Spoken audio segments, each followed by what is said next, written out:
Boa noite, bem-vindas e bem-vindos a mais um AgroMeeting, o nosso espaço semanal digital da criação de massa crítica nas agriculturas de Portugal.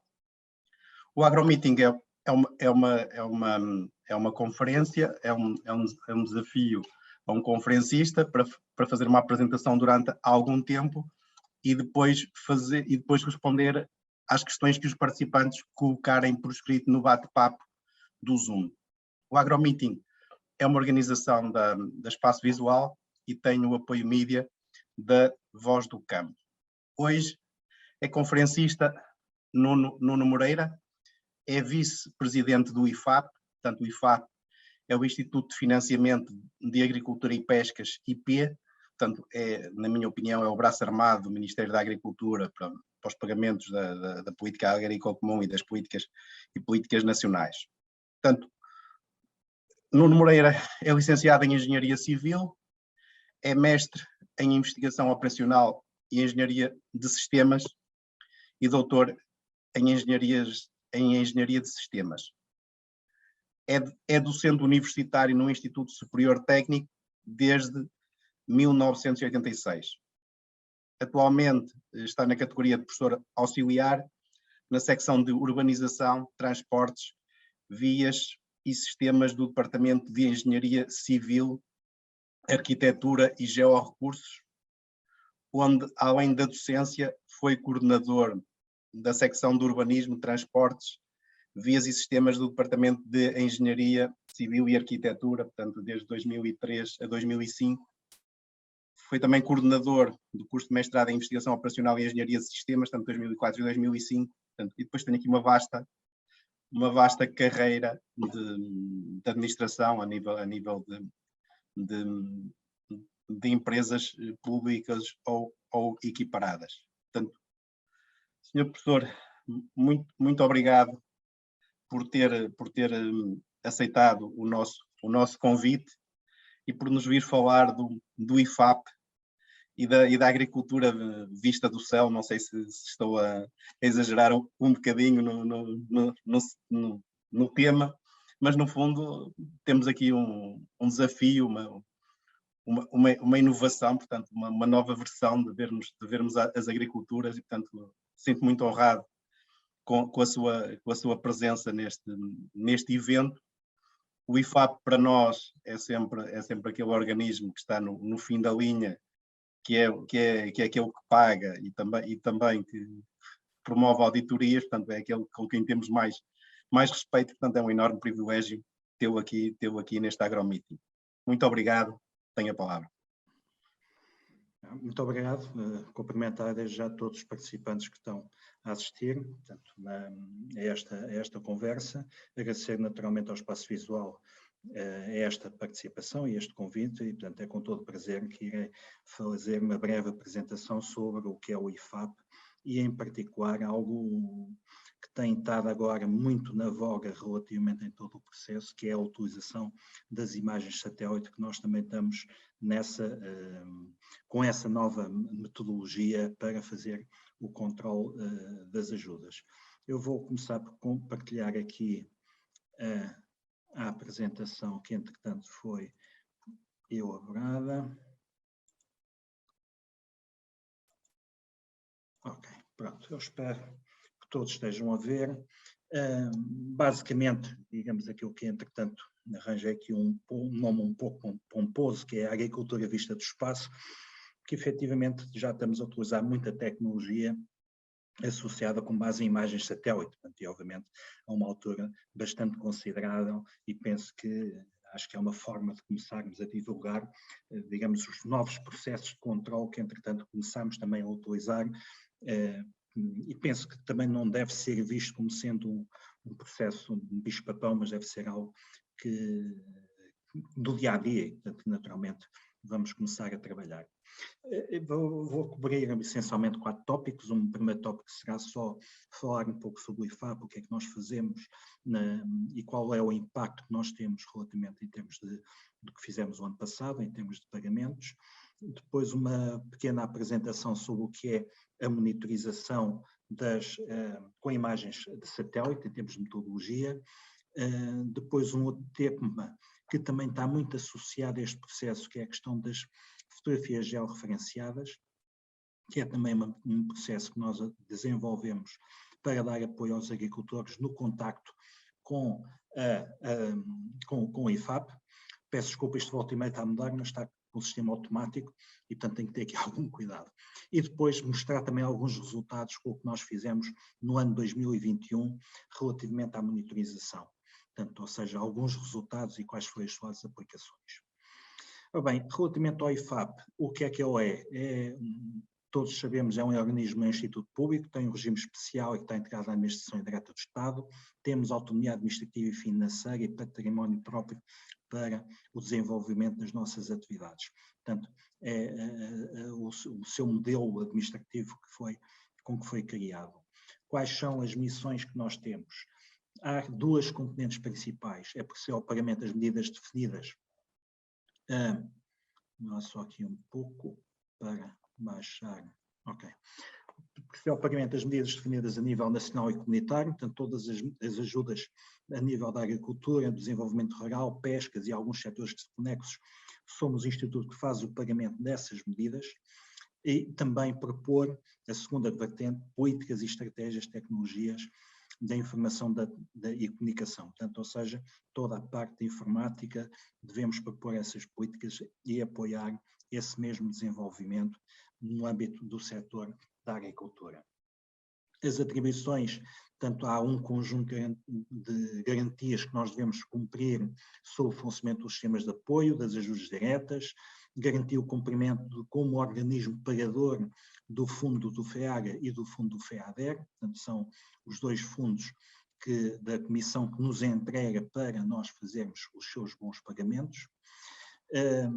E também como autoridade de certificação do organismo intermédio no âmbito do FEM, relativamente ao fundo das pescas, nós somos autoridade de certificação e também como organismo intermédio para pagamento.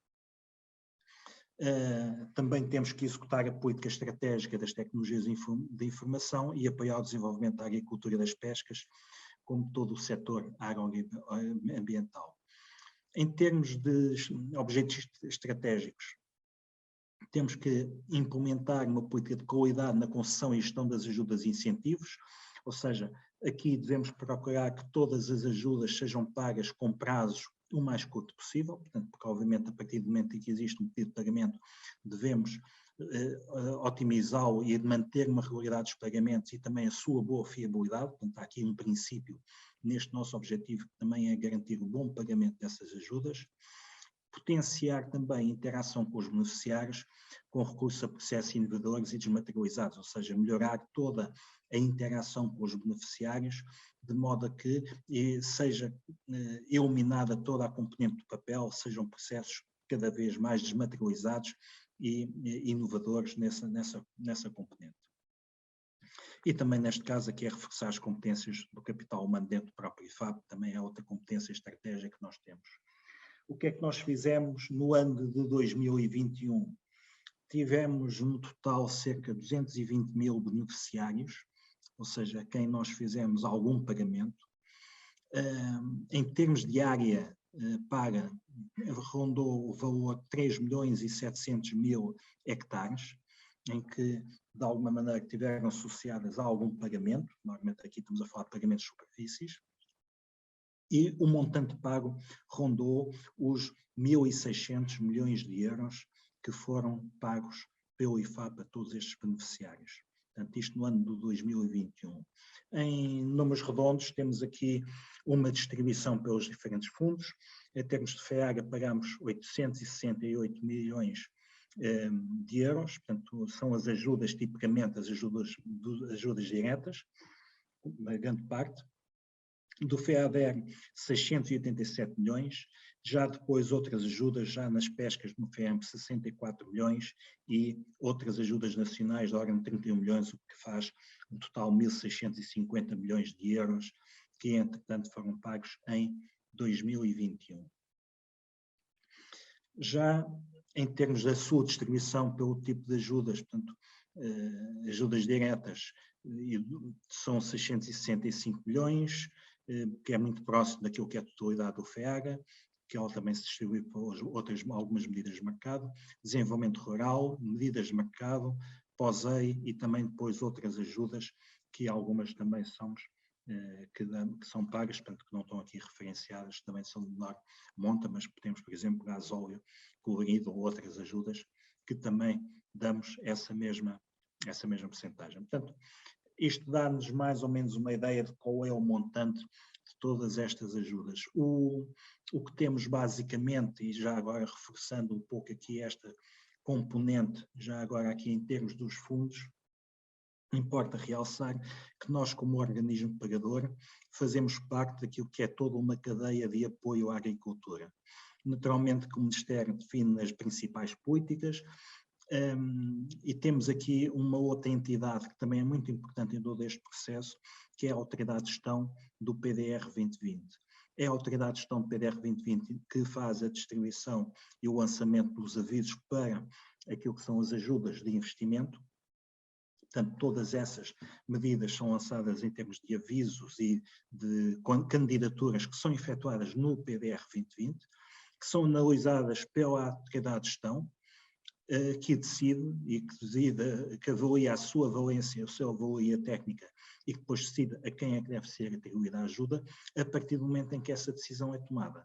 Então, é quando esse papel passa para o IFAP, em que recebemos a informação da contratação, portanto, e a partir daí, então, passa a haver um outro papel do IFAP. O IFAP recebe a decisão da AG, portanto, ou seja, em termos de contratação, fazemos a contratação com o agricultor e a partir daí é então o trabalho de execução. O agricultor faz e desenvolve as suas atividades, tem as suas despesas, submete as despesas ao IFAP para serem reembolsadas, mas temos que garantir também aqui neste processo, então, que é o bom pagamento, ou seja, verificar se os pedidos de pagamento e se a atividade que o agricultor fez e que se comprometeu a fazer, efetivamente está a ser realizada e, portanto, é o que é tudo chamado em termos de capacidade de controle, em que é feito sobre todos estes pedidos de pagamento e não só, também que é feito sobre as ajudas de pedido único, em que é controlado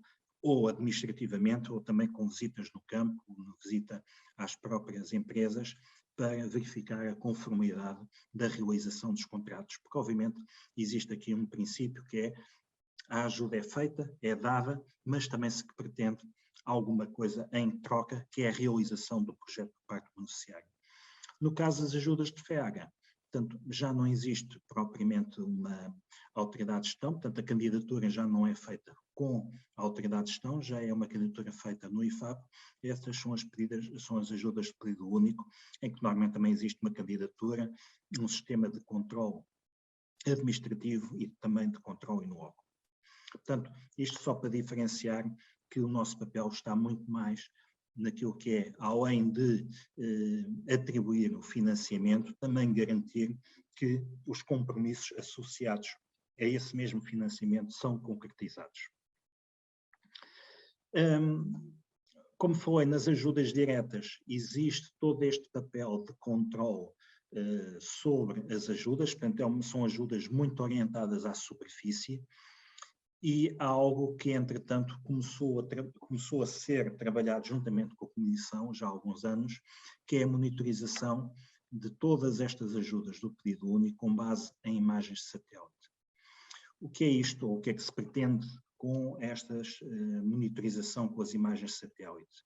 Portanto, basicamente temos um conjunto de imagens da rede de satélites de Copérnicos, portanto, que são dois tipos de satélites, é o Sentinel-1 e o Sentinel-2. Portanto, são dois tipos. O Sentinel-1 é um tipo de imagem que é essencialmente radar. O Sentinel-2 são imagens já ópticas. Temos acesso livre a estas mesmas imagens, portanto, penso que até qualquer pessoa poderá aceder a estas imagens a partir do Copérnicos. E depois, a partir daqui, o que é que se pretende? Pretende-se ter a capacidade de monitorizar todas estas parcelas, identificando as culturas e a cobertura e a cobertura de solo que existe em cada parcela e, de alguma maneira, também identificar a atividade dos mesmos campos. Portanto, com isto, o que é que se pretende?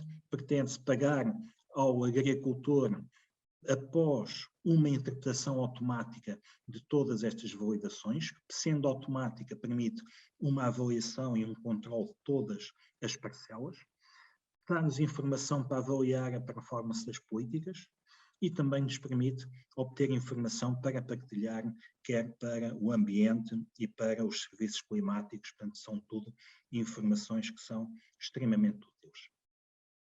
Como é que isto funciona? Portanto, já agora eu vou perder um pouco de tempo disto, porque às tantas parece-nos que é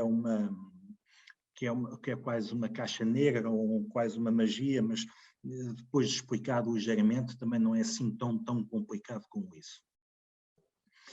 O que é que nós temos? Temos, por um lado, um conjunto de um parcelário, portanto, nós temos no IFAP um parcelário que corresponde a todas as parcelas que são objeto de ajudas do pedido único, temos todas essas parcelas identificadas com o tipo de ocupação de solo e com as culturas que os beneficiários declaram na sua candidatura do pedido único, e o objetivo é que exista uma monitorização a 100% das parcelas declaradas.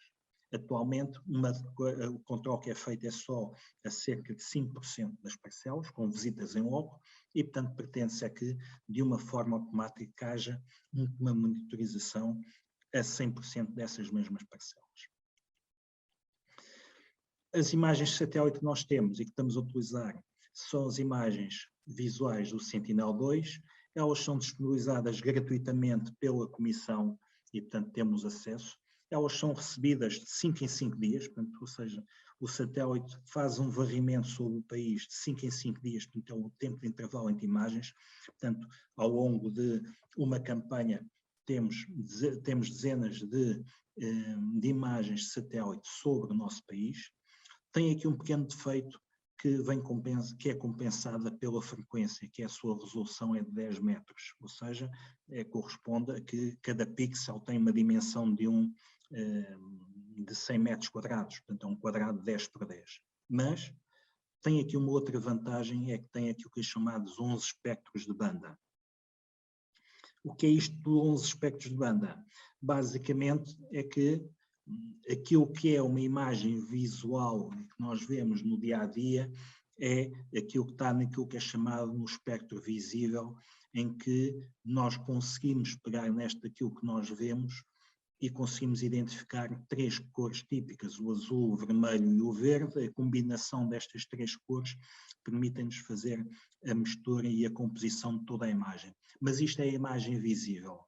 Ao mesmo tempo que existe esta imagem, tudo aquilo que é radiação solar que incide sobre a Terra, essa radiação não é só uma radiação visível, é também uma radiação que não é visível para nós, que é a chamada zona dos infravermelhos. Portanto, toda uma panóplia de radiação que também é refletida com base naquilo que é emitido pela imagem, pela luz solar, e, portanto, que também pode ser não visível ao olho nu, mas que existem sensores que os conseguem identificar. Portanto, muitas vezes o que acontece é que conseguimos ver essas imagens convertendo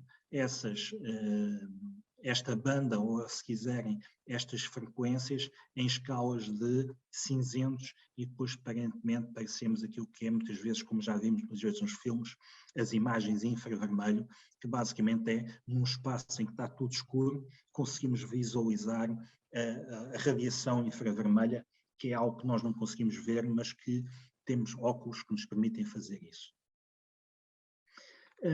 É com base nesta informação que é calculada e que pode ser calculada um elemento que já é muito comum na agricultura, que é o chamado NDVI, ou seja, é um índice de verde chamado índice vegetativo, e portanto em que se consegue verificar que quando a vegetação está viva, que é vivaz e portanto e tem aqui um comportamento verde, portanto tem um indicador do NDVI relativamente alto, mas quando já está sem vegetação ou quando a vegetação já está outonal, já temos aqui níveis de NDVI relativamente baixos. Isto é só para mostrar o que é que pode ser feito.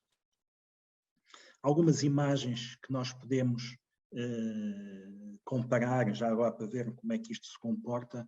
Por exemplo, isto aqui é uma zona ali a norte de Vila Franca, em que neste caso é uma imagem, penso que não é de satélite, ou sendo de satélite já tem alguma resolução, mas isto é uma chamada uma visualização normal, com aquilo que temos de uma imagem, digamos, típica de composição, que é o espectro visível.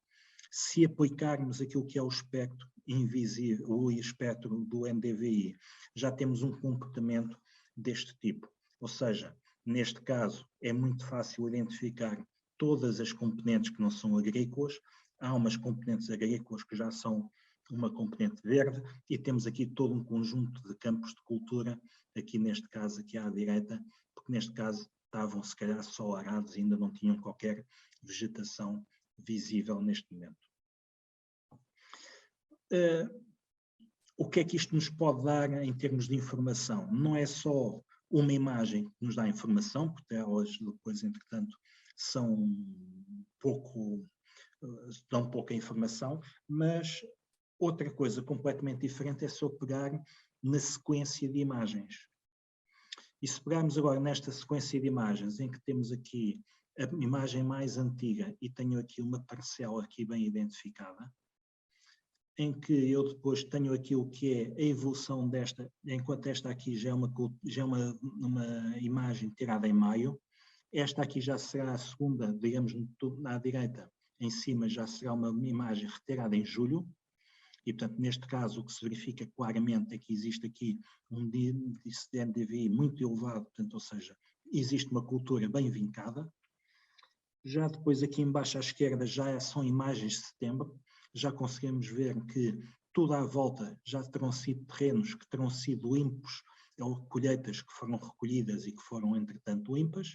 Portanto, esta nossa parcela aqui já perdeu alguma vivacidade que entretanto existia, e depois temos aqui a parte final, digamos, em que há mais algumas parcelas que foram entanto limpas, só que esta nossa parcela que está aqui identificada é que tem aqui um índice relativamente baixo, que quase que parece que foi abandonada e que não foi feito qualquer tratamento. Portanto, é esta sequência de imagens que nos permite analisar e tirar conclusões sobre o que é que se passa na agricultura. E, portanto, isto é, por exemplo, aquilo que se passou naquela parcela, não é? Portanto, ou seja, o que nós temos aqui, e se olharmos essencialmente para o gráfico em preto, verificamos que no ano 2018 há aqui uma cultura muito bem vincada, ou seja, em que houve aqui um crescimento e houve aqui uma colheita. Aqui também já tivemos, no ano 2018, também houve aqui uma cultura muito bem vincada. Já aqui neste caso, o que nós verificamos é que o índice de NDVI daquela parcela ao longo do tempo já tem aqui um comportamento muito irregular. Ou seja, haverá aqui com certeza uma situação em que esta parcela não foi propriamente cultivada, deve ter sido deixada ao abandono, pelo menos, ou teve em pousio durante aquela parcela. Portanto, isto é só para dar uma ideia de que aquilo que nós conseguimos retirar é muita informação a partir de imagens sucessivas que vamos ter de 5 em 5 dias. Isto aqui é só para mostrar a outra coisa, que é o diferente comportamento de muitas culturas. Não é? Portanto, eu peço muita desculpa, isto às vezes parece um bocado técnico demais, mas vou tentar explicar o que é que se passa. Isto aqui é uma banda, a evolução da banda B4 corresponde ao vermelho, pois tipicamente àquilo que é a identificação da cor vermelha ao longo do tempo. Esta aqui já será uma banda B7, B8 e B11, que já são bandas do lado infravermelho, que são bandas que nós não conseguimos ver. E neste caso também temos aqui, identificado por diferentes cores, a evolução ao longo do tempo de qual é o nível dessas mesmas cores, de cada uma destas bandas, ao longo do tempo, desde abril até setembro, para diferentes tipos de culturas. E verificamos aqui, neste caso, esta curva aqui, que é o azul, que encontramos aqui corresponde, por exemplo, ao arroz. Tem aqui um comportamento muito típico aqui em baixo, já aqui tem outro comportamento aqui em cima e outro comportamento aqui, portanto, ou seja, para as diferentes bandas têm diferentes comportamentos. A mesma coisa aqui para o tomate. Aliás, o arroz e o tomate têm comportamentos muito característicos nas diferentes culturas. Depois começámos a olhar aqui para umas culturas como o olival, o milho, o tomate. O milho não, o milho também tem comportamento característico, mas o olival, outras hortícolas, girassol, a batata, o sorgo, se olharmos para aquilo que é a refração do nível de vermelho, parece que todas estas curvas aqui se misturam. Mas quando elas aqui se misturam, se formos olhar depois para a outra banda, neste caso o infravermelho, aquilo que nós verificamos é que já começam a haver aqui diferenças. Por exemplo, aqui a batata já se começa aqui a destacar e tem um comportamento diferente do que das outras culturas. E, portanto, é esta diferença e esta diferenciação de comportamentos perante aquilo que nós não conseguimos ver que nos permite identificar os diferentes tipos de cultura. E na prática, o que é que faz o algoritmo e como é que isto está implementado? São processos automáticos, são descarregadas todas as imagens satélite de toda uma campanha, é olhada para a declaração da cultura que foi feita pelo beneficiário pelo pedido único, são feitas aquilo que é com algoritmos de inteligência artificial, vamos tentar identificar estas culturas e o resultado final será, com base num processo de probabilidades, vamos verificar e classificar que esta parcela está desconforme, ou seja, esta cultura que foi declarada não coincide com aquela que foi identificada através do algoritmo, ou é inconclusivo, pode haver situações em que a informação do algoritmo não foi suficiente para tirar conclusões, ou então pode ser conforme, quer dizer que existe aqui uma confirmação de que de que as duas culturas coincidem neste caso. Portanto, é este o resultado que se pretende com a monitorização e, portanto, o que é que nós temos aqui é está desconforme, quer dizer que não aceitamos a declaração feita pelo agricultor neste caso, se estiver conforme aceitamos, se estiver inconclusivo temos que fazer trabalho de casa e descobrir algo mais. E é aqui que neste caso inconclusivo, é que começa a haver aqui alguma interação também com o agricultor. O que é que fazemos? Sempre que apanhamos uma situação de inconclusivo, em que nós não temos evidência suficiente de que existe conformidade ou desconformidade, vamos pedir ao agricultor para fazer alguma evidência adicional. Neste caso, convidá-lo a nos enviar algumas fotografias da sua propriedade ou dessas parcelas e, obviamente, com base na interpretação dessas fotografias, vamos tentar dirimir o processo, ou seja, com base depois nos peritos, vamos então fazer aqui ou com evidências extras, ou tentando ir ao local, em último caso, fazendo através de, se for necessário com visitas de campo, então confirmar se a parcela está regular ou não está regular. Portanto, todo o processo de monitorização passa precisamente por este princípio, que é pegarmos em todas as parcelas que são identificadas e por as quais nós temos informação dos polígonos, pegar na informação da declaração do agricultor, pegar nas imagens satélite e chegar a uma conclusão, que é, se está verde, quer dizer que temos evidências suficientes de que aquilo que foi declarado coincide com o que está na cultura, as amarelas são as dúvidas e as vermelhas são aquelas que estão não conformes e, portanto, são parcelas que, digamos, que não devem ser aceites para pagamento.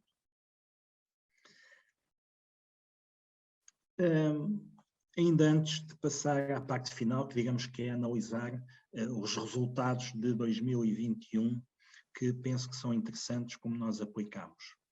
É também falar um pouco sobre as fotografias georreferenciadas, porque esta é uma ferramenta que nós utilizamos e que foi desenvolvida também para dar resposta a todas as necessidades de interação com a agricultura e que tem sido muito, muito utilizada.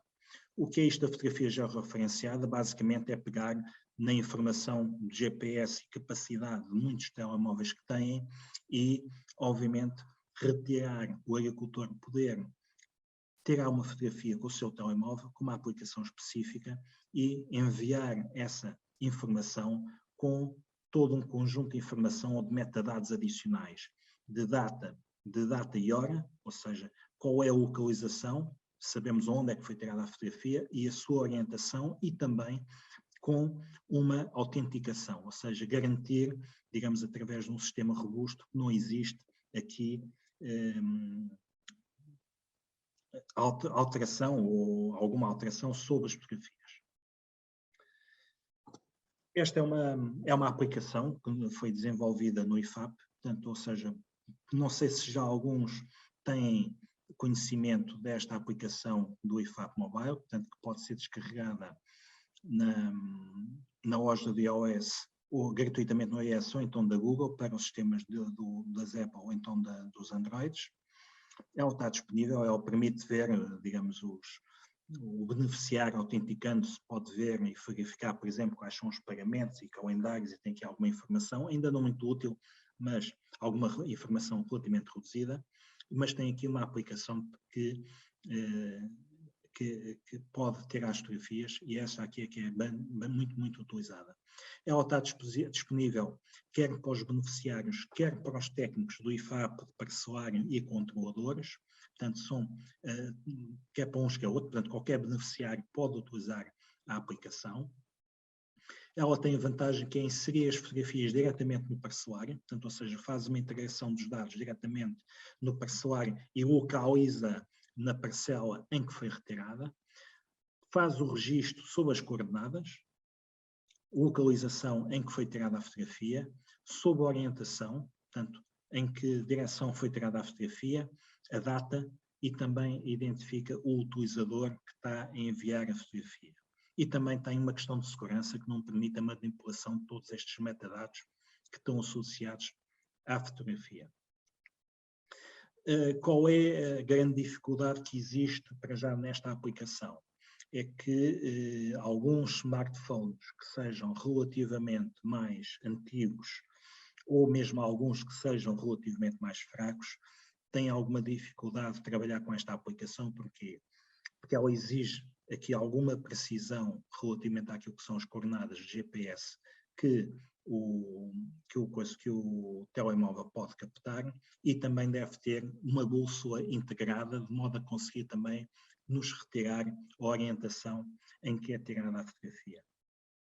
Portanto, são algumas restrições que temos aqui. De qualquer maneira, ela foi feita para pensar ser muito fácil de utilizar. Basicamente, o utilizador tem que carregar no botão da fotografia, depois do botão da fotografia só carregar outra vez no botão da câmara, visualizar a imagem, tirar a fotografia e ela fica logo naquilo que é chamada a galeria de fotos. Portanto, é um processo muito simples, como tirar uma fotografia normal com qualquer outra aplicação de telemóvel, digamos, é muito, muito, muito simples. Portanto, não tem qualquer expertise, nada especial que seja necessário.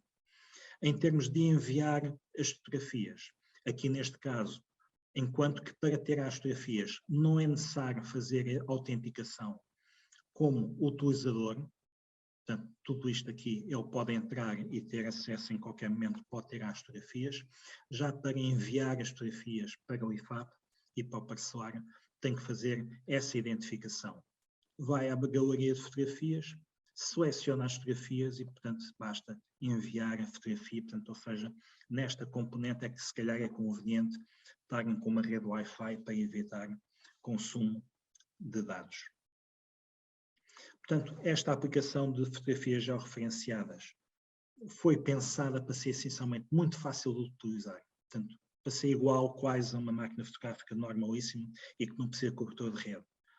Verifica automaticamente a precisão do GPS, ou seja, muitas vezes temos que estar um pouco à espera com o telemóvel no ar, à espera que ele ganhe alguma precisão, porque existem diversos satélites de orientação e, portanto, muitas vezes eles têm que aguentar, têm que esperar um pouco para fazer uma maior seleção de utilizadores. Selecionar as fotografias para enviar, o estado da fotografia é atualizado automaticamente. Temos aqui só duas diferenças. Quando as fotos são enviadas por um técnico, portanto uma pessoa credenciada, Essas fotografias são colocadas automaticamente no CIP, no parcelário.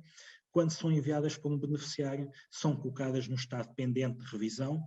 Um técnico revisa e avalia a fotografia e então aceita ou rejeita a fotografia. Portanto, isto porque, obviamente, terá que haver aqui alguma capacidade e, portanto, evitar fotografias que não seriam contextualizadas para aquilo que é o efeito da agricultura.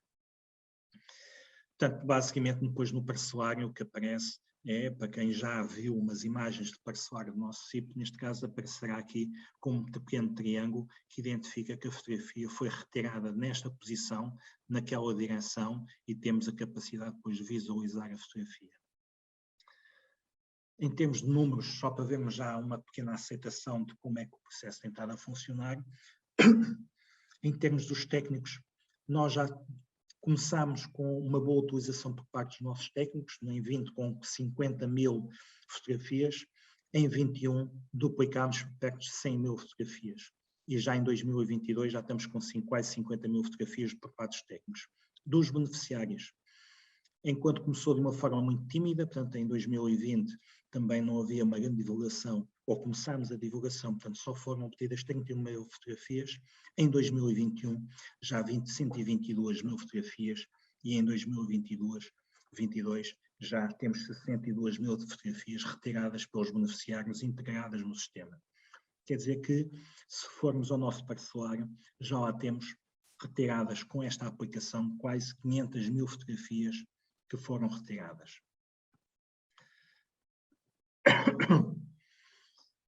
Bom, resta então a última questão, digamos, o último capítulo, que é mostrar o que é que nós fizemos já em termos práticos e reais, em que aplicámos esta monitorização em 2021, no ano passado, para os apoios voluntários do tomate, os apoios associados do tomate e do arroz. Portanto, optámos por começar por estas duas culturas, porque para já os resultados eram bastante bons das experiências que nós fizemos e também porque era um problema relativamente limitado antes de passarmos àquilo que era a explosão do sistema para tudo aquilo que é beneficiários para controle de outras ajudas. Eu peço desculpa por estas partes estar em inglês, porque obviamente isto foi já uma composição de um relatório que fizemos para a própria Comissão relativamente a esta mesma campanha. Ora bem, relativamente ao arroz, aquilo que nós tínhamos era 1000 beneficiários com 28 mil hectares de área e 12 mil polígonos. E uma ajuda por hectare média em termos de 233 euros por hectare.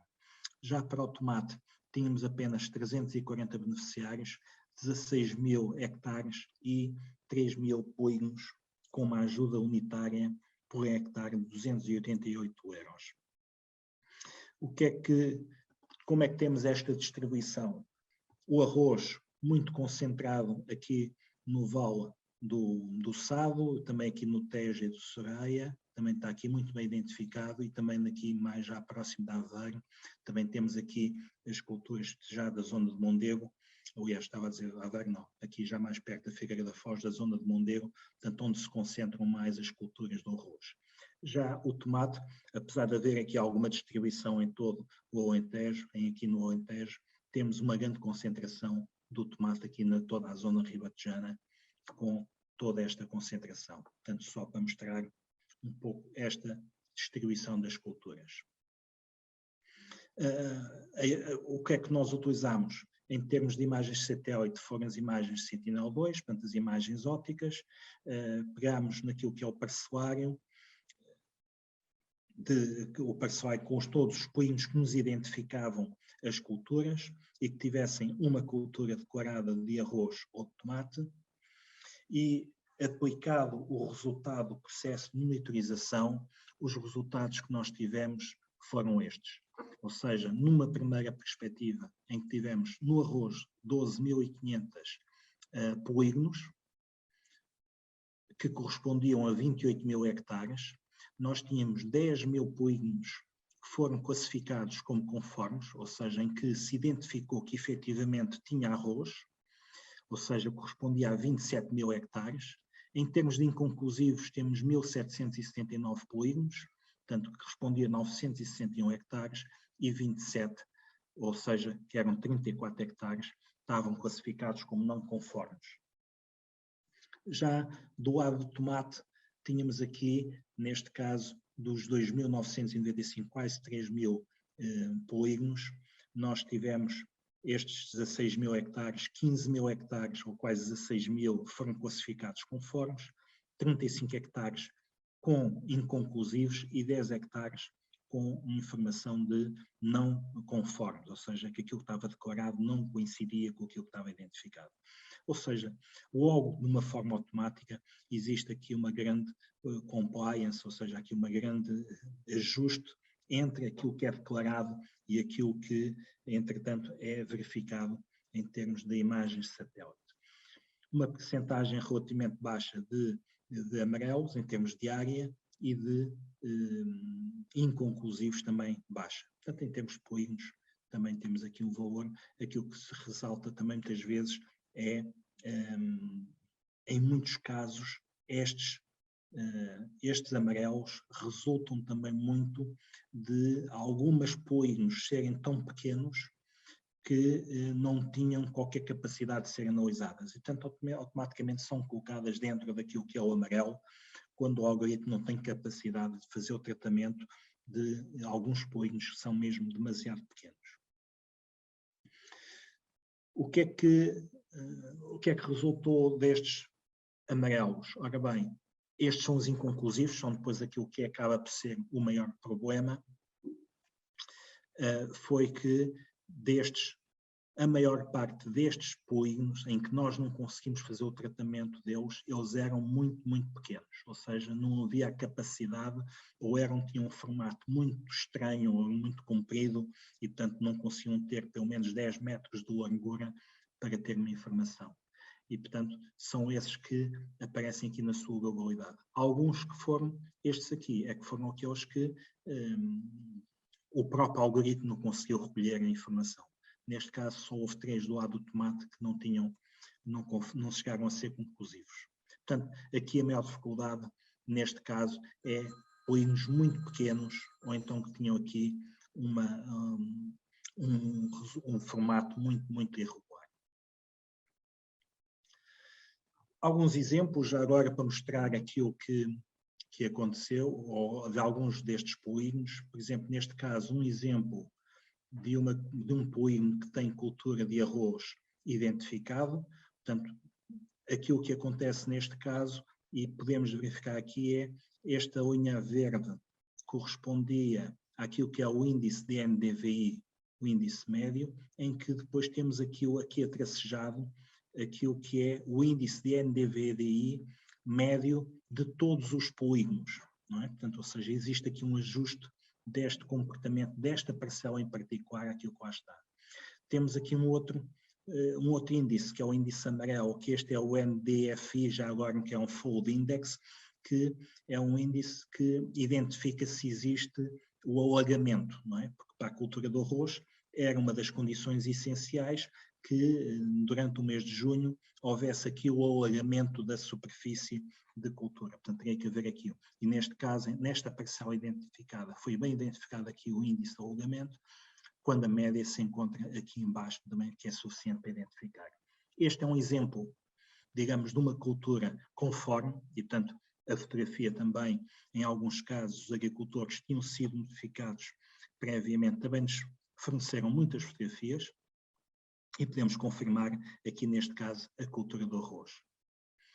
Este é um caso de não conforme, não é? Portanto, neste caso foi declarado o arroz numa parcela e, portanto, a fotografia bem nota que não existe nada parecido com arroz nesta situação. Aliás, como se pode ver aqui, esta curva aqui é bem linear, não tem qualquer comportamento semelhante àquilo que seria uma curva do NDVI do arroz. Já no caso do tomate, também temos uma situação semelhante, neste caso, um exemplo de uma situação de verde, em que existe aqui o comportamento típico das duas curvas, a curva desta parcela com a curva média de todas as culturas, e no caso do tomate, aqui mais uma situação de inconclusivo. Neste caso, até foi declarado tomate uma cultura de vinha, penso eu que era de vinha, e, portanto, bem podemos ver que não existe nada semelhante e que se pareça a estes dois, esta situação. Portanto, foi uma situação claramente inconclusiva. Estes foram alguns problemas que nós encontramos, com algumas parcelas inconclusivas, com formatos muito estreitos, digamos, em que, obviamente, aqui haverá aqui a necessidade de haver um emparcelamento para regular estas parcelas. Bom, mas qual foi o que é que aparece aqui, o que é que nós trabalhamos com estes amarelos, não é? Portanto, ou seja, qual é o processo, como é que interage o agricultor? Primeiro, é feita uma análise do impacto financeiro. Quando o impacto financeiro é muito baixo, ou seja, quando a ajuda daquela parcela tem um impacto inferior a 50 euros, nós nem sequer perdemos tempo e consideramos logo como verde. Portanto, é um processo de simplificação, porque nem sequer vale a pena, portanto, estar a fazer uma análise. Depois é feita uma análise, neste caso, como estávamos no ano experimental, ainda fizemos uma análise visual, digamos, antes de falarmos com os agricultores. Foi dada, então, depois a notificação aos agricultores que eles estavam com uma parcela inconclusiva, e, portanto, que pedíamos que eles nos dessem informação adicional, e depois, então, tínhamos uma avaliação dessas fotografias, e, então, dessa avaliação, depois transformávamos a parcela em verde ou em vermelho. Como estávamos no primeiro ano, fizemos este processo não só para as parcelas em amarelo, mas também para as parcelas que tinham sido obtidas inicialmente com o estado de rejeitado e, portanto, não conformes, para garantir todo o processo. O resultado é que, em termos de parcelas com impacto, com dimensão muito pequena e que resolviam, que foram transformadas diretamente em verdes, foram relativamente poucas, portanto, uma percentagem, 8% apenas no arroz e 29% no tomate, obrigou-nos a analisar e a contactar todos os restantes agricultores relativamente a estas parcelas e, portanto, a notificação foi enviada a 421 beneficiários do lado do arroz e 44 beneficiários do tomate. Portanto, foi-lhes pedido para submeterem fotografias com base na aplicação, foram-nos enviadas fotografias em que, visualizando essas fotografias, depois tomávamos as decisões sobre esse mesmo trabalho, sobre essa mesma parcela. E o resultado foi que, das 1.630, neste caso do arroz, houve a maior parte delas, 62%, foram resolvidas com base em fotografias georreferenciadas, em que aceitámos 961 e 60 foram recusadas.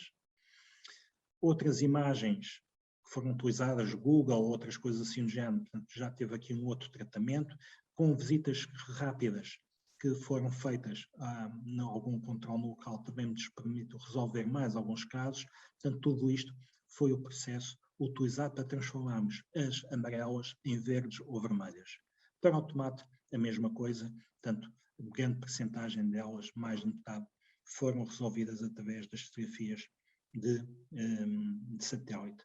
Outras, essencialmente, foram com imagens do Google, que nos permitiram também resolver algumas das situações.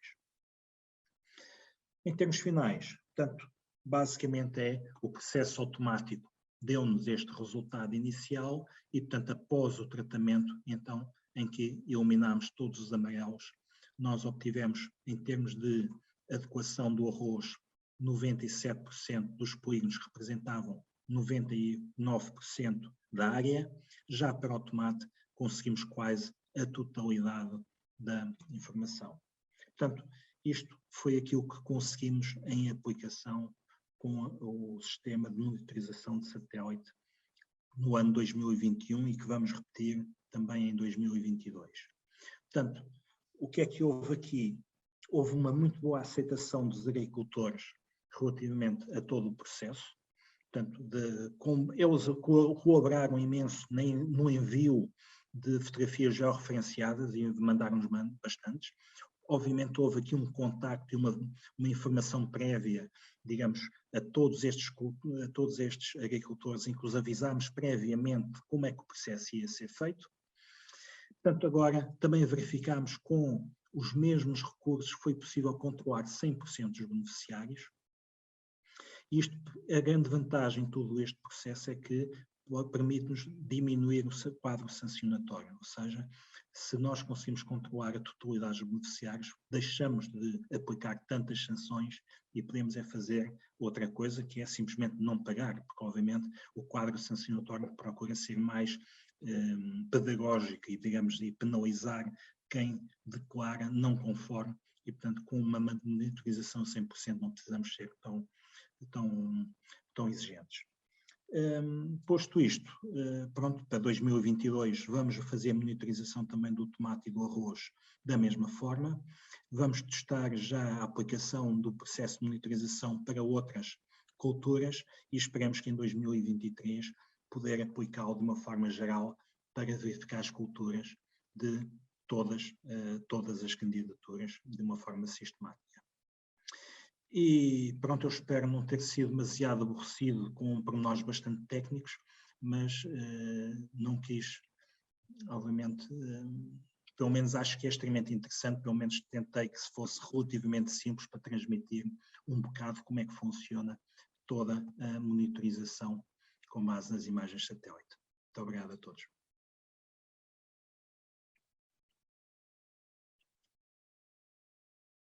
Muito obrigado. Foi, na minha opinião, foi extremamente interessante, porque mostra-nos o admirável mundo novo que está por trás disto, ou seja, que todas aquelas questões das visitas, das auditorias, não é? Fica praticamente ultrapassado e praticamente in time, não é? A tempo e horas. Gostei também imenso da apresentação do IFAP. Só tinha aqui uma dúvida. Quantos colaboradores tem o Instituto? Em termos de pessoas dentro do Instituto, temos cerca de 550 pessoas. Estamos com um quadro neste momento relativamente reduzido, mas temos que pensar que todo o nosso trabalho é feito muito em rede. Porquê? Porque nós não trabalhamos sozinhos, trabalhamos muito com as próprias direções regionais da agricultura e pescas das 5 regiões, que eles também controlam, também fazem muito trabalho, essencialmente também em termos de análise, pedidos de pagamento e também controle no local, são eles o nosso braço armado e próximo do terreno. E também temos uma grande colaboração das associações de agricultores, que essencialmente, digamos, no apoio às candidaturas, que também tem uma grande proximidade dos agricultores. Portanto, em termos de centrais, se quiser, são da ordem dos 500 pessoas que têm o IFAP. Ok, muito obrigado. Passaríamos então às questões colocadas pelos nossos participantes, e a primeira diz o seguinte: quanto tempo demora um jovem agricultor a receber um pedido de pagamento de uma candidatura de primeira instalação?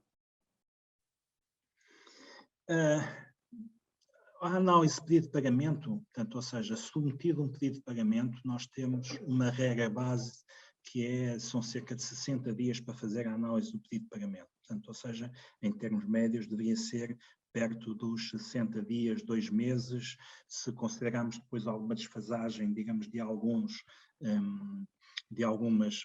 pagamentos, pode acontecer, digamos, porque tipicamente os pagamentos são feitos no final de cada mês. Portanto, ou seja, 2 a 3 meses é aquilo que deveria ser, digamos, o espaço de tempo entre aquilo que é um pedido de pagamento e também aquilo que é a recepção, digamos, depois da ajuda.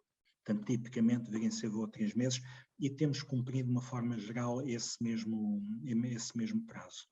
Há sempre alguns casos excepcionais. Agora convém também realçar.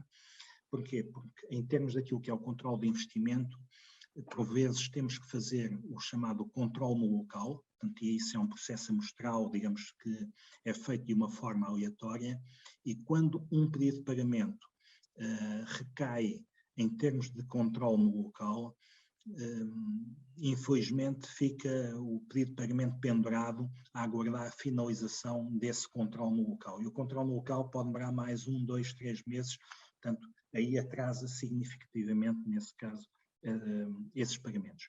Mas isso normalmente são 5% dos casos. Esse controle no local é o que chamam controle de qualidade por parte do IFAP? Não, é controle mesmo. Controle no local é o processo em que é a equipa, digamos, da DRAP ou do IFAP, que para fazer a verificação da conformidade do projeto, vai ao local, verifica toda a realização do investimento em termos físicos e em termos contabilísticos, para verificar se está tudo conforme do projeto, com base naquilo que estava contratado e com base em todas as regras que foram contratadas, não é? Porque depois depende muito do tipo, depois do projeto. Alguns projetos que são mais simples de controlar, posso dizer, por exemplo, uma relação de um projeto e um VITIS, é muito simples de controlar porque é essencialmente fazer medições, ou seja, da realização do projeto. Não é? Agora, muitas vezes, quando são pequenos investimentos da agricultura, alguns que são muito na base de pagamento de despesa, obrigam a um controle muito mais demorado. Ok, muito obrigado. Quantos agricultores no continente português recebem ajudas ao rendimento? Ajudas ao rendimento, temos cerca de 180 mil. Portanto, porque são aquilo que são as candidaturas, as ajudas ao rendimento são essencialmente as ajudas do pedido único. Sim. E, portanto, no pedido único nós temos 180 mil candidaturas por ano. Teria que destrinçar aqui, porque há alguns que só recebem ajudas agroambientais. A ajuda agroambiental não é só rendimento, mas pronto. Mas no conjunto do pedido único são as ajudas de superfície, são 180 mil. Ok, obrigado. Não consigo contactar telefonicamente com o IFAP à sexta-feira. Qual a melhor altura para contactar com o IFAP? Em princípio devia ser a qualquer altura, digamos, normal de trabalho. A única coisa que eu lhe posso dizer é garantir essa situação. Portanto, nós temos uma grande preocupação relativamente ao nosso contact center, em termos de atendimento ao público. Fazemos monitorização daquilo que são os atendimentos efetuados, ou seja, em termos de chamadas caídas que, entretanto, são devolvidas. Tudo isso é feito com algum cuidado. Gostaria de lhe dizer que garantíamos uma resposta adequada a todas as chamadas.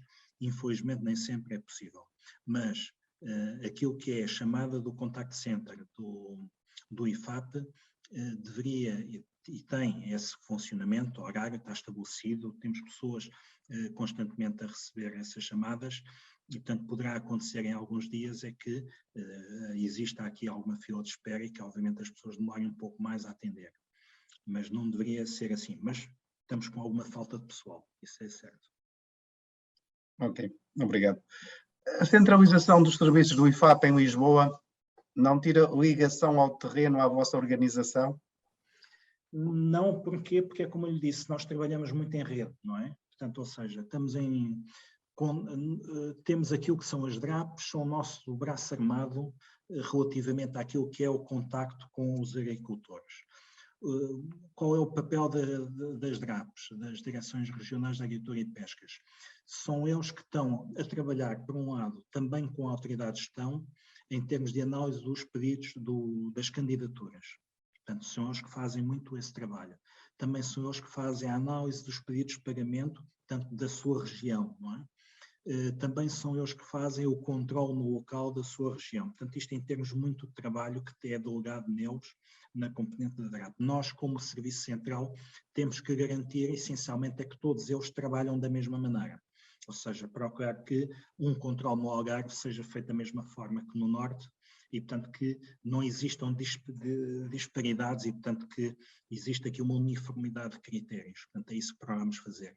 Também temos uma grande ajuda das confederações dos agricultores, portanto, em que, essencialmente, no apoio das candidaturas, também no apoio naquilo que será na componente do SNIRA e do sistema do REAP, todos eles também nos apoiam nisso. Portanto, neste caso, posso dizer que, por exemplo, em termos de salas de parcelário e postos de atendimento para apoio às candidaturas, temos perto de 1000 postos espalhados por todo o país, que são de responsabilidade destas organizações dos agricultores, para a qual nós temos um protocolo de cooperação.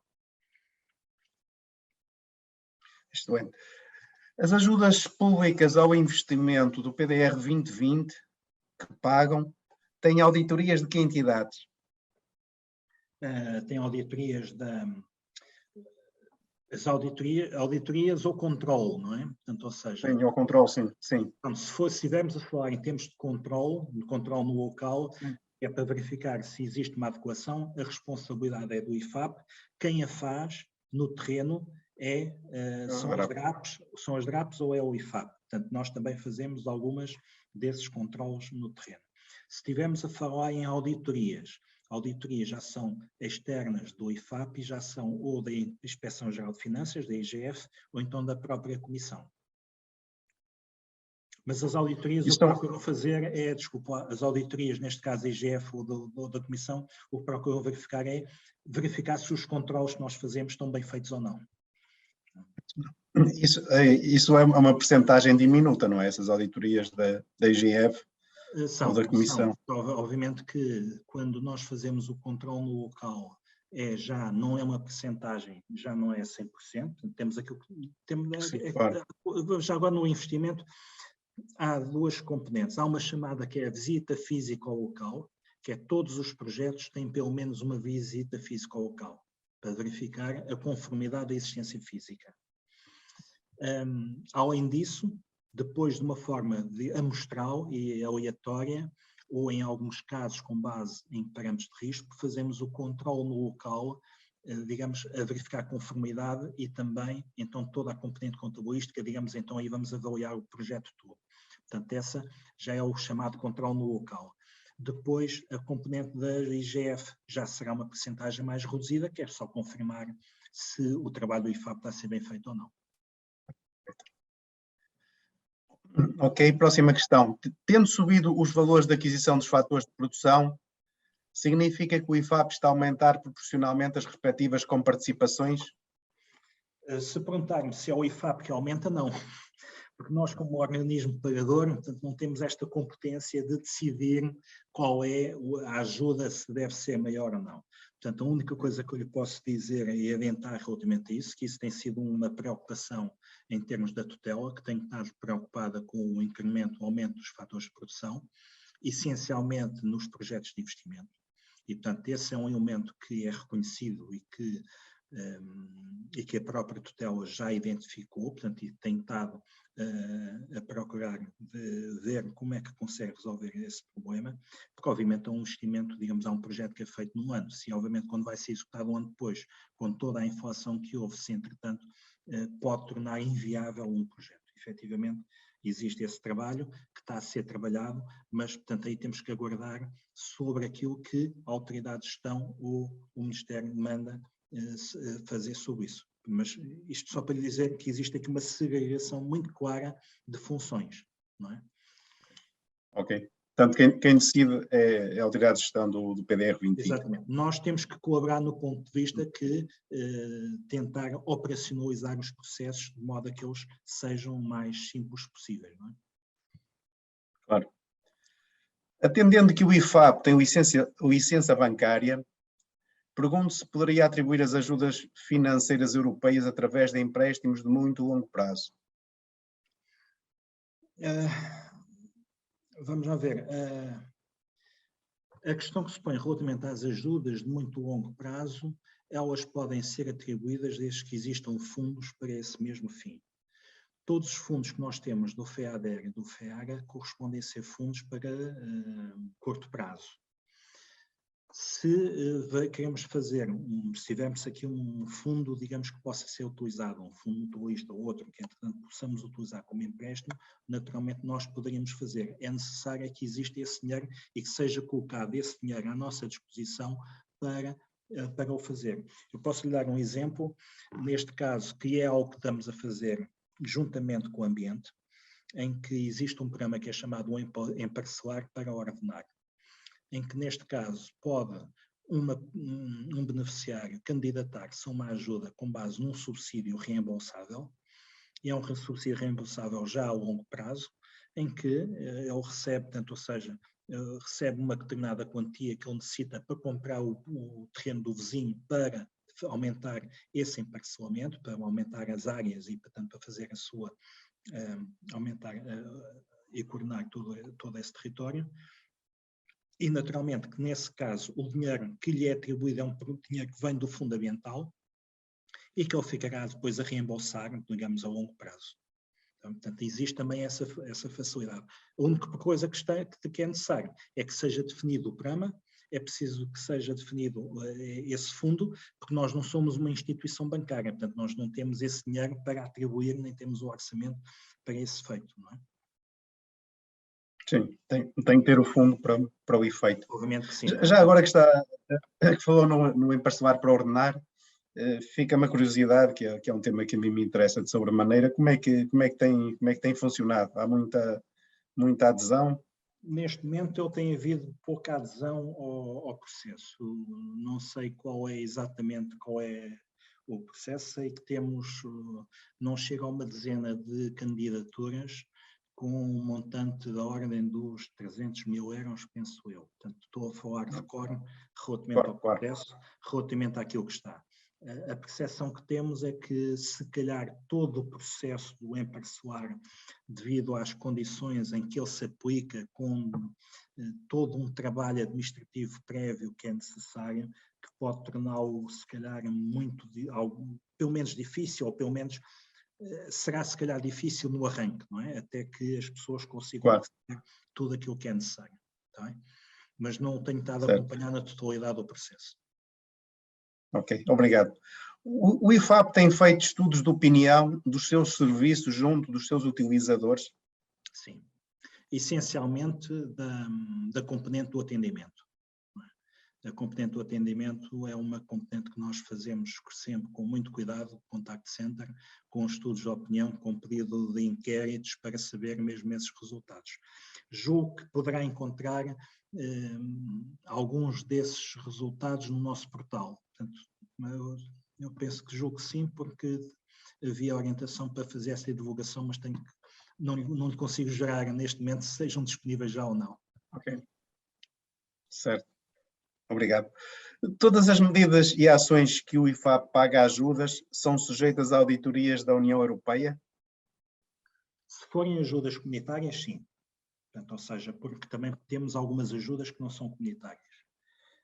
Qual é o princípio que pode estar aqui subjacente? Em algumas ajudas que não são comunitárias, podemos também ser alvo não da própria DG Agri, que faz a gestão dos fundos comunitários, mas, por exemplo, do Tribunal de Contas Europeu, que pode também fazer aqui algum controle, algumas ajudas. Porquê?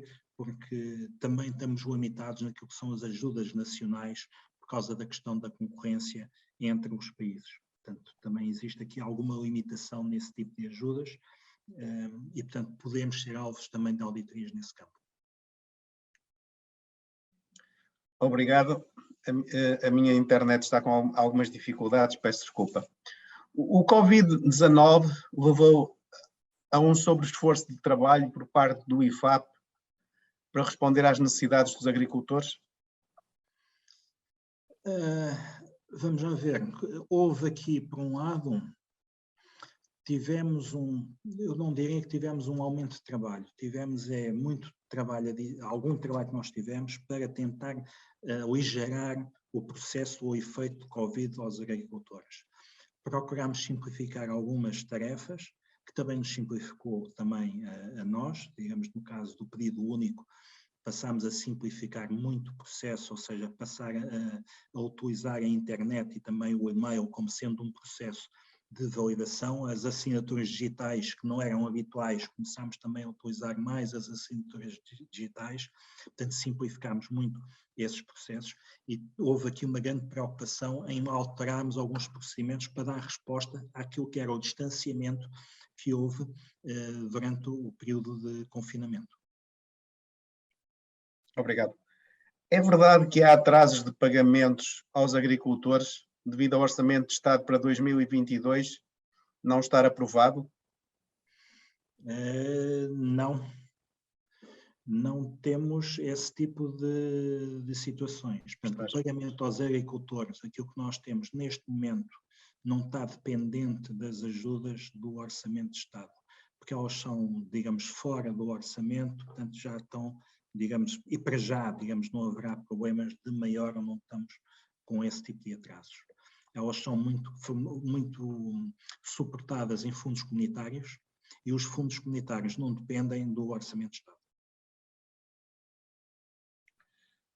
É verdade que as verbas que sejam objeto de recuperação por parte do IFAP junto dos agricultores têm que ser devolvidas à Comissão Europeia? Têm que não é devolvidas à Comissão Europeia, são reaplicadas nos fundos. Ou seja, se houver um agricultor por deficiência do seu projeto, por alguma falha, tiver que ser recuperada, por exemplo, em 1.000 euros, o que acontece é que esses 1.000 euros revertem de novo para o fundo para serem reaplicados aos agricultores. Portanto, ele não é devolvido à Comissão. Poderá ser devolvido, se calhar, no final do quadro, quando o quadro fechar, temos então que fazer contas e se calhar devolver algumas verbas. Mas, de qualquer maneira, não estamos a prever qualquer devolução de verbas no final do quadro. Qual o montante que falta pagar do PDR 2020 e que tenha que ser executado até dezembro de 2025? Isso agora teria que andar aqui à procura dos meus dados. Fazer contas. Ok. Pronto, eu peço desculpa. Não há problema. Passamos à questão fazer, seguinte. Não é uma questão de não querer responder a eu, é se tivesse os dados aqui à mão para responder, tinha respondido diretamente. Está bem? Ok, sem stress, obrigado. O IFAP tem feito estudos sobre os resultados da aplicação das ajudas financeiras públicas nos últimos anos? Esse é um trabalho que tem sido feito essencialmente pelo GPP e também pela própria Autoridade de Gestão. Portanto, ou seja, aquilo que é a adequação da aplicação das ajudas, digamos, ver qual é o resultado depois do final, portanto, ou seja, se isso corresponde ou não ao resultado das políticas, é algo que o Gabinete de Planeamento e Políticas do Ministério da Agricultura está constantemente a acompanhar, para verificar como é que anda o setor. A mesma coisa faz a Autoridade de Gestão em termos de vendo quais são as verbas disponíveis que ainda tem para alocar em termos de avisos, também vai acompanhando juntamente com o GPP para verificar onde deve ser aplicado o dinheiro. Mas já agora só outra coisa, é claro que muita da informação que eles utilizam para, obviamente, para fazer esses estudos, vem do IFAP, ou seja, nós estamos constantemente a fornecer informação e, naturalmente, temos aqui um manancial de informação muito grande que depois é utilizado para esses mesmos estudos. Isto, uma pergunta da minha parte.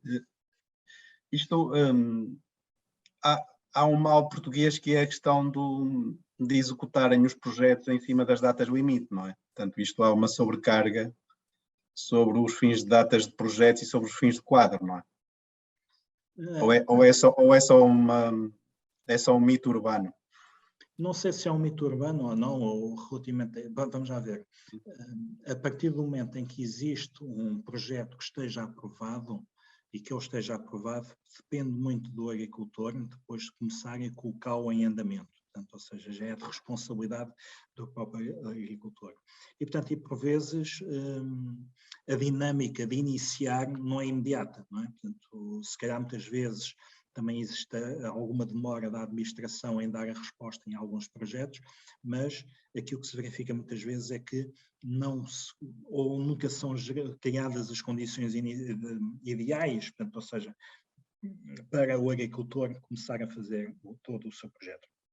Aquilo que se verifica mais é que depois de iniciado o projeto e que não demora muito, porque também existem algumas regras que o projeto tem que estar iniciado 6 meses depois de contratado e, portanto, depois de iniciado, depois haverá sempre muita aquela dificuldade em concluir o projeto, ou seja, em de o dar por acabado.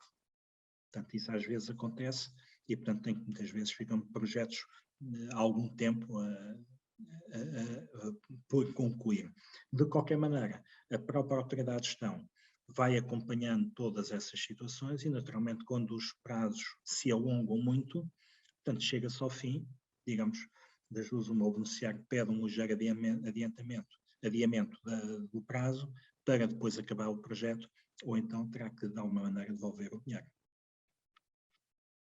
Eu vou fazer a pergunta porque provavelmente pode causar alguns constrangimentos na gestão financeira, não é? Porque o IFAP recebe adiantamentos da União Europeia, não é? No chamado N+2 ou N-2.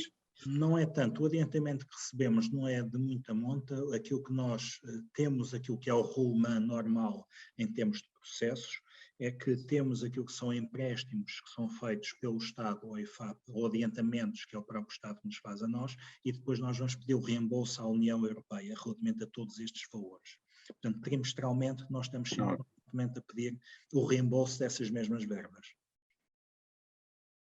Ok. Obrigado. Já aprendi alguma coisa hoje de importante. Na sua opinião, as ajudas do PEPAC, portanto é o novo pacote de ajudas, serão tramitadas e pagas mais rapidamente que as ajudas do PDR 2020? Depende muito de como é que as ajudas estão a ser configuradas.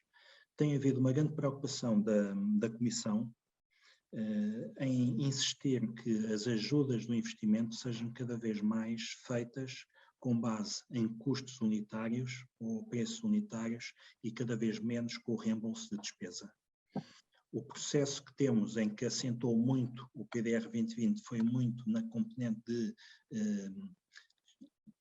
projetos que são aprovados com base num orçamento e com base num conjunto de despesas que depois são colocadas em termos de reembolso.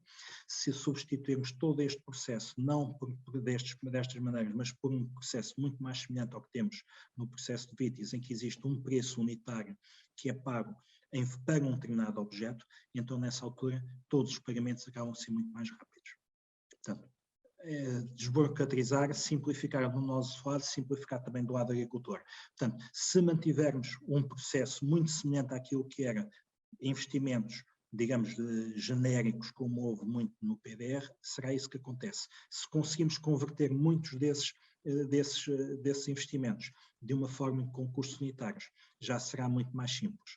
Dou-lhe só um exemplo, que é, por exemplo, o caso dos tratores agrícolas, que foi lançado agora, ou das charcas, ou das redes anti-granizo, que todos estes projetos, todos estes avisos já foram feitos com base em preços unitários, e muito mais simples depois também de controlar e de pagar.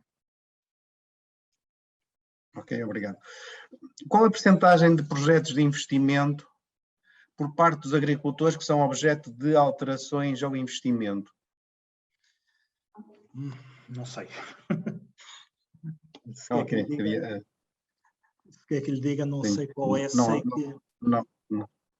sei que existe, vamos lá ver, temos que perceber que naturalmente uma coisa é um projeto e depois existe outra coisa que é quando se chega ao terreno e se começa a executar o projeto, depois pode haver vicissitudes que provocam, digamos, a alteração da localização de um projeto ou outra coisa qualquer e, portanto, pode dar origem a alterações de projeto. Portanto, sei que essa percentagem não é desprezável, portanto, existem muitos, portanto, basta haver situações em que depois, quando se vai localizar, por exemplo, uma charca, que pode, inclusive, a APA dizer, não, a charca não pode sair, tem que mudar de sítio. Portanto, pode haver fatores que provoquem a criação de pautas.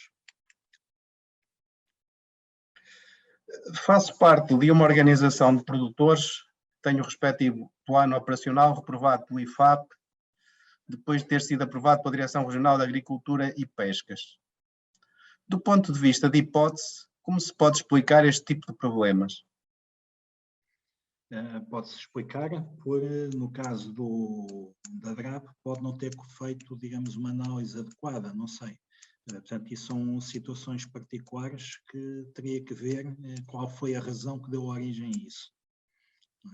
Portanto, agora, o facto de haver a sequência de todo um conjunto de sistemático de controles é aquilo que nos permite garantir um bom pagamento das ajudas.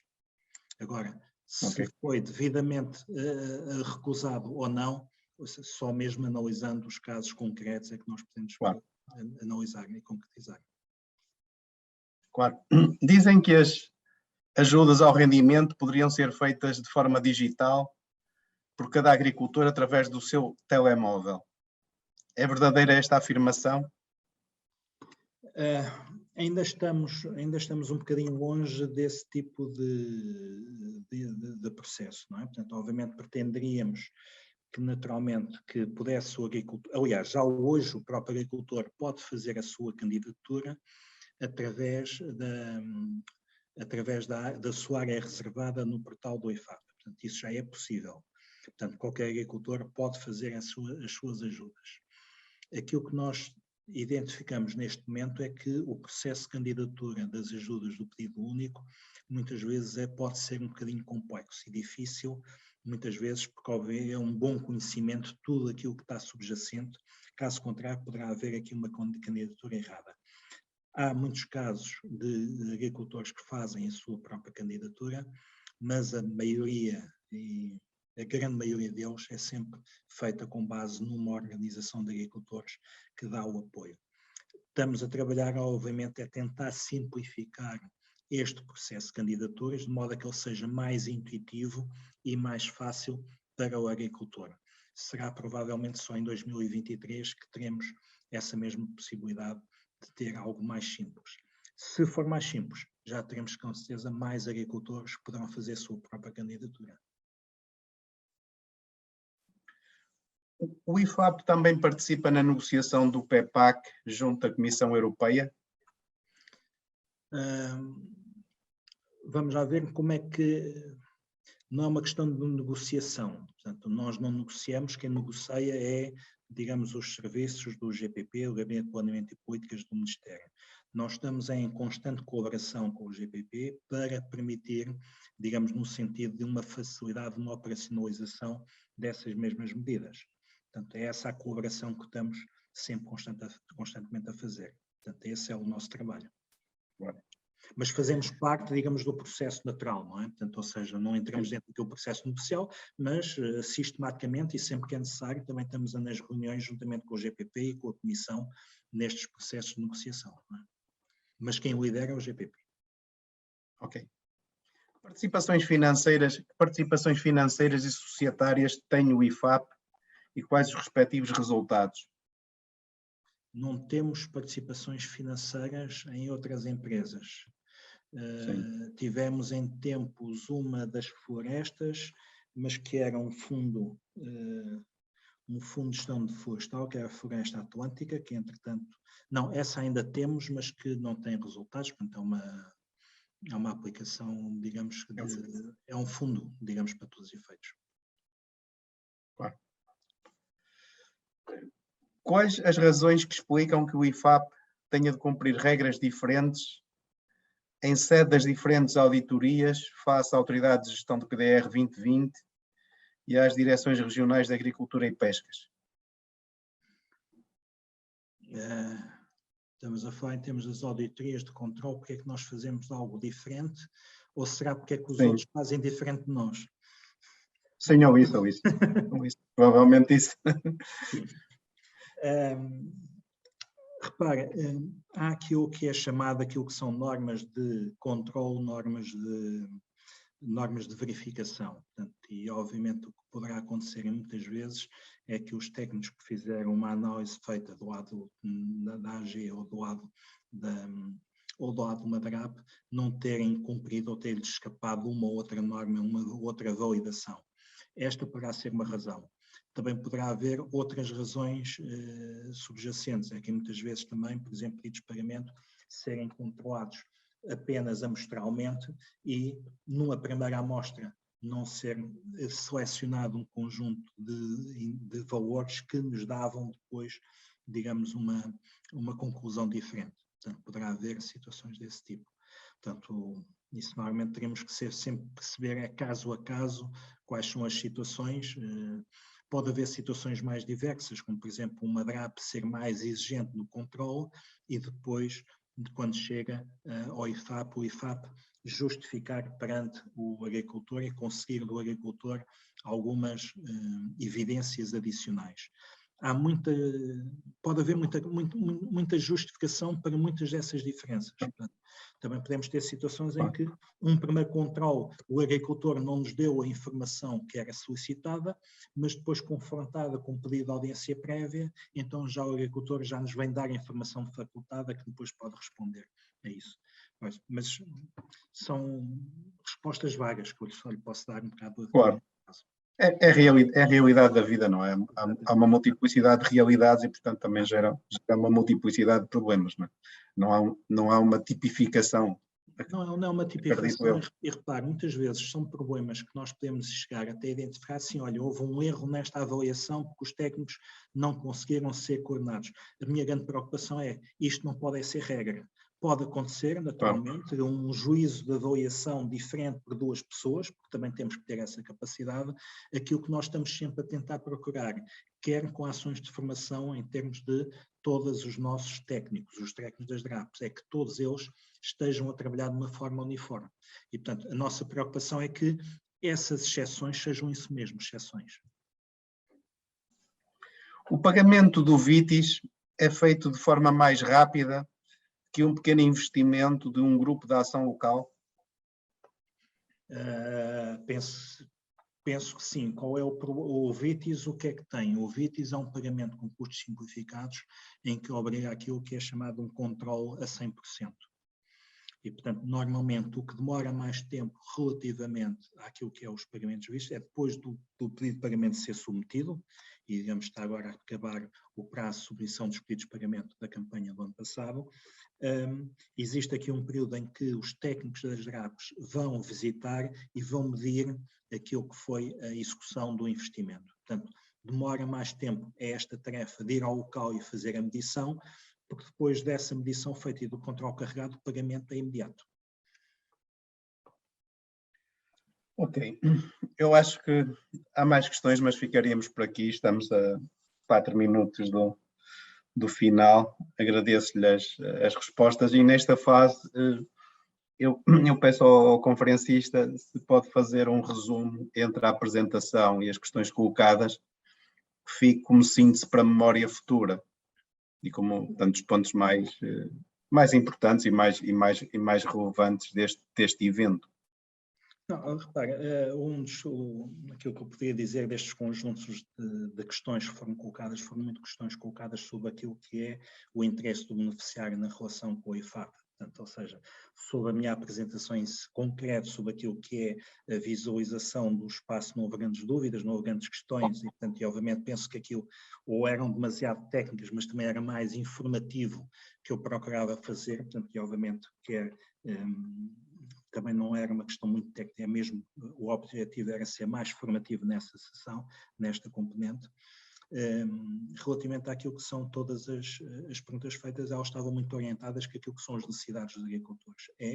Obviamente, a partir do momento em que eles têm um projeto, querem saber quando é que conseguem receber essa ajuda, qual é a informação que lhes está subjacente, portanto, toda essa informação para eles é bastante querida, obviamente passa pela sua gestão. Portanto, estamos a falar de vidas, de pessoas que têm que naturalmente executar projetos e que muitas vezes as disponibilidades de tesouraria não são, obviamente, as mais favoráveis. Portanto, ou seja, recorrem à banca e quando recorrem à banca, qualquer atraso que venha do lado do IFAP, para eles é uma penalização.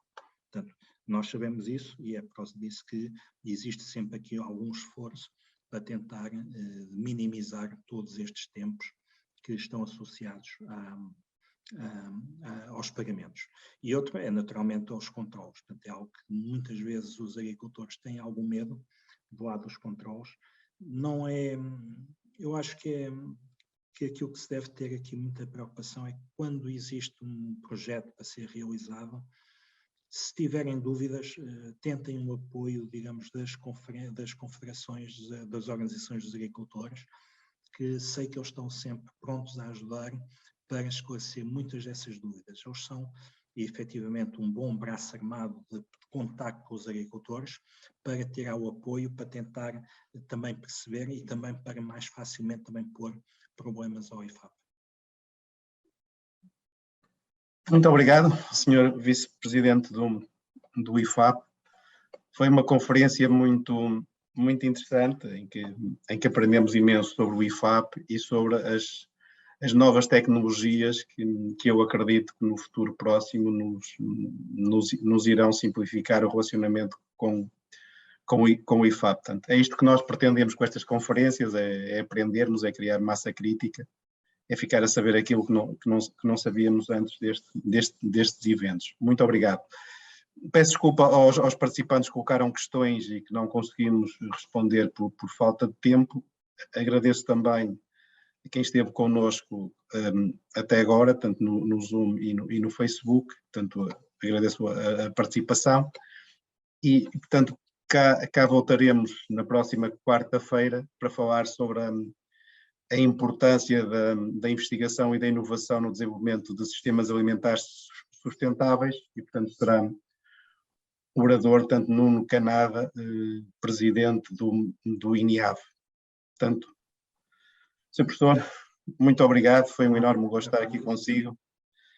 Um grande abraço e para todos, até para a semana. Uma boa noite. Com licença. Boa noite. Boa noite.